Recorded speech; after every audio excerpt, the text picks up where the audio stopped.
여러분 안녕하십니까? 헬로티비 뉴스입니다. 접종 완료나 음성 결과 증명 없이는 백화점과 대형마트 출입을 금지했던 이른바 방역 패스가 일주일 만에 폐지됐잖아요. 네, 최근 그와 관련한 법원에 상반된 판결이 있었던 데다 확진자 수가 다소 줄어든 것이 결정 요인으로 작용했는데요. 접종을 선택할 권리에 대한 논란은 여전해서 정부가 방역 조치를 마련할 땐 신중을 기해야 한다는 교훈을 얻은 것 같습니다. 네, 자유와 권리를 누리면서 동시에 모두가 바이러스로부터 안전한 날이 오기를 기대합니다. 헬로티비 뉴스 시작합니다. 해운대구청에서 집단 감염이 발생했습니다. 지난 15일까지 구청 직원 3명이 확진된 데 이어 16일 9명이 추가 확진됐습니다. 또한 직원 58명 등 68명이 자가격리에 들어가 일부 부서의 업무가 차질을 빚고 있습니다. 2030 세계박람회 한국 주간에 맞춰 부산 대표단이 두바이 현지를 찾았는데요. 대표단은 박람회 현장 곳곳을 누비며 2030년 세계박람회 부산 유치를 홍보했습니다. 지난 16일 부산 영도에서 산불이 발생했습니다. 최근 건조한 날씨가 이어지면서 방심하는 순간 대형 산불로 이어질 수 있는 만큼 산에 오를 때면 각별한 주의가 필요합니다. 지난해에 이어 올해 부산 지역의 아파트 거래 시장은 꽁꽁 얼어붙으면서 해운대 지역 아파트 거래량은 급감한 반면 아파트 청약 물량은 급증했습니다.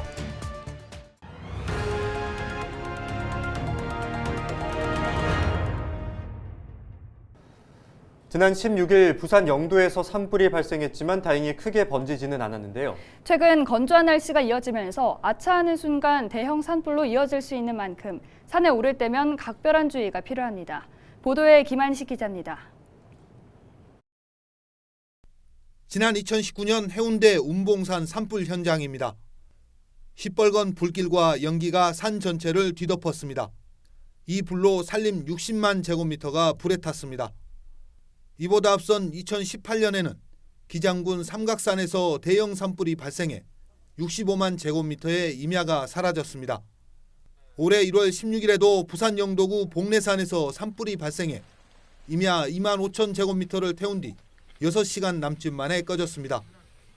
이처럼 매년 크고 작은 산불이 끊이지 않고 있습니다. 지난 2017년부터 최근 5년간 부산에서 발생한 산불은 모두 102건. 한 해 평균 20여 건의 산불이 발생하고 있는 겁니다.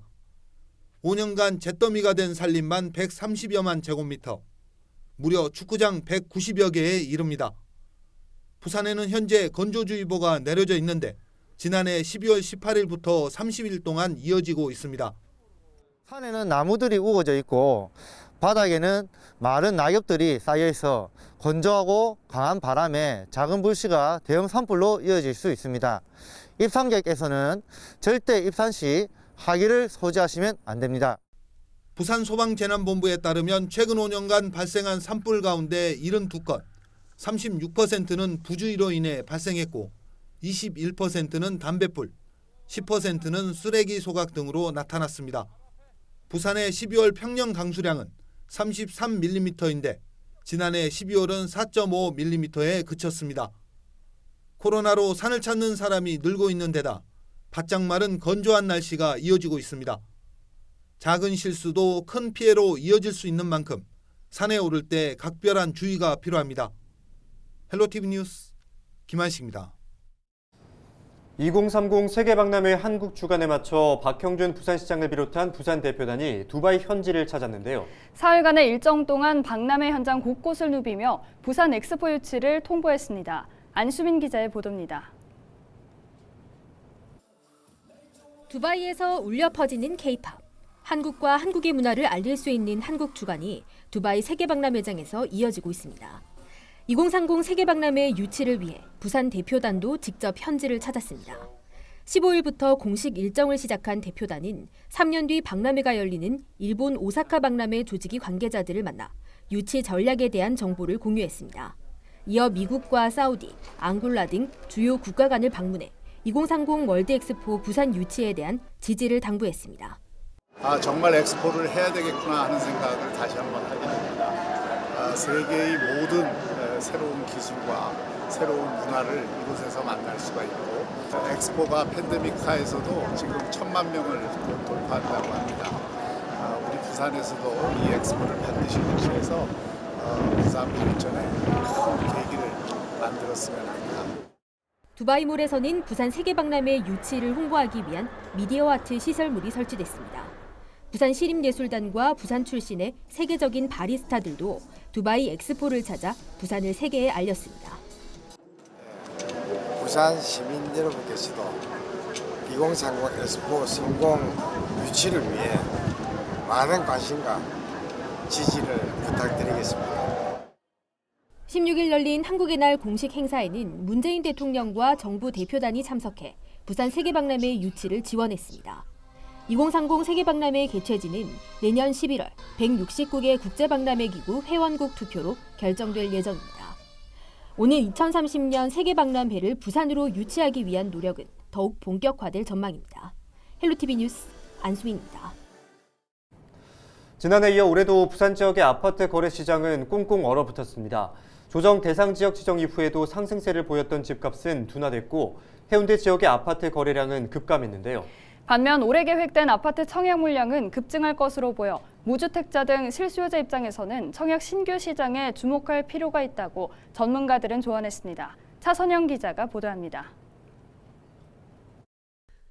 해운대 그린시티 일대, 부산 최초의 계획 도시로 대규모 아파트 단지가 밀집된 부산에서도 주거 선호도가 높은 지역 중 한 곳입니다.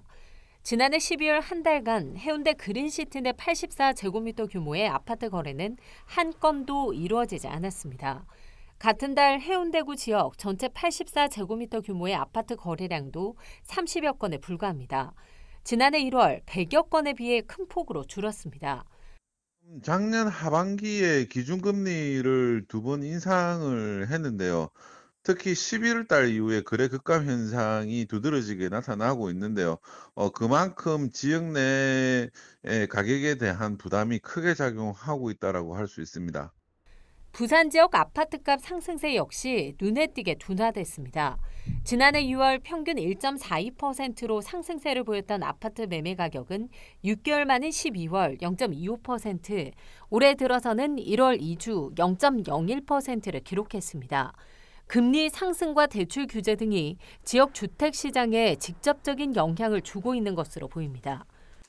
앞으로도 이와 같이 일부 가격을 안정시킬 만한 요인들이 더 확장하면서 상승률은 예년에 비해서 크게 떨어질 것으로 판단이 되고 있고, 이와 더불어서 주택 시장을 중심으로 해서 아주 극심한 거래 침체 현상이 적어도 올 상반기까지는 이어질 것으로 전망이 됩니다.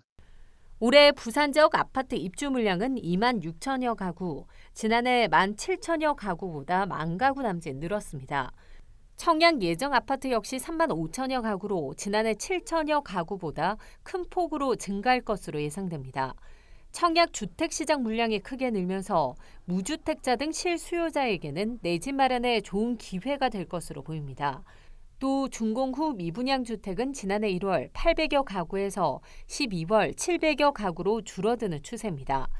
전문가들은 앞으로 부산 부동산 시장이 대통령 선거와 추가 금리 인상, 대출 규제 영향을 받아 거래는 줄어들겠지만 신규 청약 시장의 관심은 여전히 뜨거울 것으로 전망했습니다.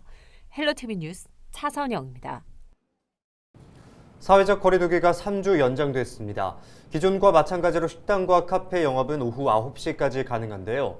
단 사적 모임 가능 인원은 6명으로 늘었습니다. 연장된 사회적 거리두기는 앞으로 3주간 시행되는데요. 사회적 거리두기에 효과가 있을지 김경우 인제대백병원 가정의학과 교수와 이야기 나눠보겠습니다. 교수님 안녕하십니까? 네, 안녕하세요. 김경우입니다. 네, 거리두기가 3주 연장됐습니다. 현재까지의 방역 효과를 고려할 때 이번 연장 결정에 대해서 어떻게 평가하시는지요? 네, 우리는 지난 11월 1일 위드 코로나 이후 우리 의료 대응 체계로 감당하기 어려운 확진자 폭증과 또 병상 부족 사태, 사망자 증가를 경험하였고요. 네. 최근 거리두기 강화와 3차 예방접종 확대를 통해서 신규 확진자 감소와 위중증 환자 발생 효과가 계속 이어지고 있습니다. 다만 지금 사적 모임 인원 제한을 완화할 것인지 아니면은 식당 카페의 운영 시간을 연장할 것인지에 대해서는 우리가 이제 시간 연장을 할 경우에 확진자 증가가 우리가 사적 모임 인원 제한을 완화하는 것보다 더 많이 생길 것이라는 어떤 가정 모델이 한국과학기술연구원 분석이 있기 때문에 일단은 단계적으로 조심스럽게 사적 인원 모임만 6명으로 완화했고 이후 추이를 보면서 다시 거리두기 강화 여부가 결정될 것으로 예상이 됩니다. 네, 논란이 됐던 대형마트와 학원 등의 방역 패스 적용을 해제하기로 했습니다. 효과 측면에서 봤을 때 교수님께서는 앞으로 정부의 방역 대응이 어떤 방향으로 흘러가야 한다고 보십니까? 네, 우리가 현재 그리고 앞으로의 코로나 유행 정도와 우리 의료 대응 체계 여력 등 방역 상황에 따라서 조정이 필요한데요. 지금 방역 패스가 중단된 마트나 백화점, 도서관, 박물관과 같은 시설은 우리가 마스크를 잘 착용한 상태에서 취식을 하지 않는 경우에는 감염 위험도가 높지 않다고 판정되기 때문에 저위험도 다중이용시설부터 방역 패스를 일부 완화한 조치라고 할 수 있겠고요. 향후 방역 상황에 따라서 방역 패스를 적용하는 시설에 대한 조정이 계속 이어질 것으로 생각이 됩니다. 하지만 여전히 일부 미접종자분들이 계실 수밖에 없고 이러한 미접종자분들이 감염 전파 위험도가 높은 다중이용시설을 이용하시면서 감염되시는 것을 우리가 제한하는 조치는 여전히 중요하고 필요하다고 할 수 있겠습니다. 네, 코로나19 장기화로 인해서 보건소 본연의 기본 업무가 뒷전으로 밀리고 있다는 지적도 있습니다. 공공의료 공백 우려 어떻게 해야 한다고 보시나요?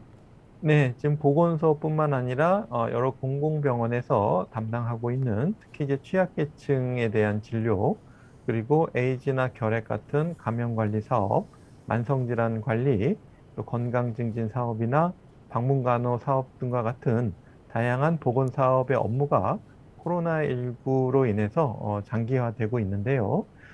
지금 지역사회 보건 문제에 우선순위를 정해서 보건소에 한정된 인력 자원을 적절하게 배정하는 것이 필요하겠고요. 또 무엇보다도 민간 의료기관에 중요한 자원들이 많이 있기 때문에 서로 이러한 보건사업들을 배타적으로 수행하지 말고 민관 공동협업을 통해서 해당 지역사회 의료자원들을 보다 효율적이고 효과적으로 잘 모아서 이런 보건사업들을 수행하는 것이 필요하다고 할 수 있겠습니다. 네, 오늘 말씀은 여기까지 듣겠습니다. 지금까지 김경우 인제대 백병원 가정의학과 교수였습니다.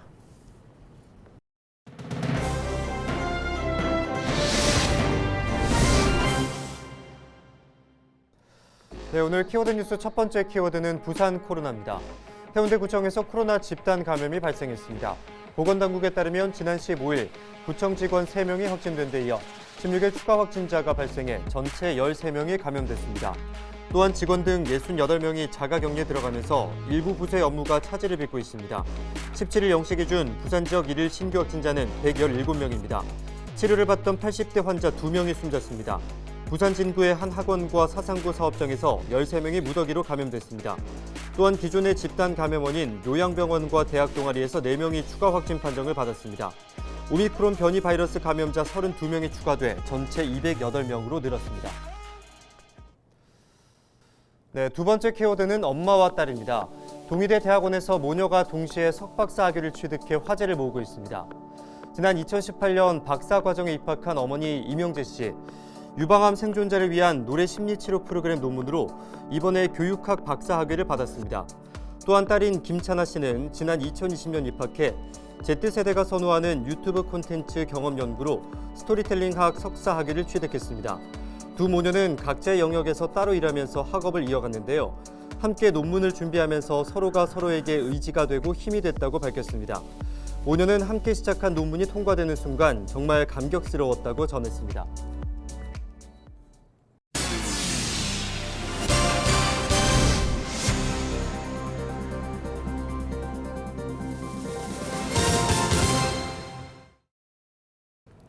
이상으로 뉴스를 마칩니다. 저희는 언제나 지영민과 함께하겠습니다. 시청해주신 여러분 고맙습니다.